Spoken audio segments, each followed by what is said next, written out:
topic of my lecture it is El Nino. Here I would be explaining what is El Nino, how it happens, why it happens, and how it affects the Earth. So talking with what is El Nino.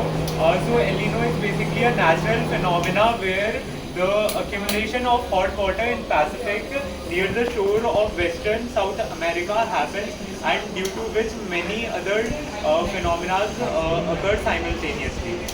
So let's talk how it happens. So this red region, here the hot water gets accumulated, and as we know the ITCZ, which stands for International Tropical Seismic Zone, which have trade winds flowing from this direction to that direction, which forces winds like southwestern monsoon winds to go in the regions of South Asia and give rainfall. So with the heating of this region, the low pressure zone is created here, and as we know the wind flow from high pressure to low pressure, the winds started flowing from here to here, and that disrupts the trade winds flowing in that direction, which weakens the wind flowing towards India, and that causes rainfall.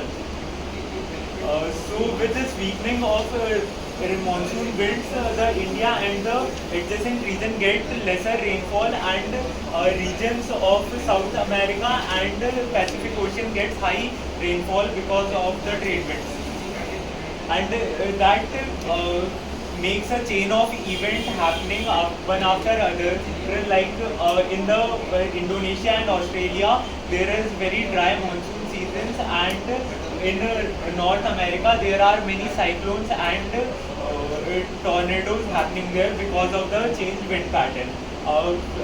Simultaneously in Africa, because of the weakened wind patterns, there is almost no rainfall in the Africa, and this El Nino occurs with a random duration of 2 to 7 years in 2 to 7 years. What it does is it powers the ongoing global warming, and it powers the melting of glaciers, which also cause the global warming, and the biodiversity of Pacific Ocean gets damaged from it, as the hot water near the South American coast get heat up, and the fishes and the flora and fauna get dies from because of it. Thank you.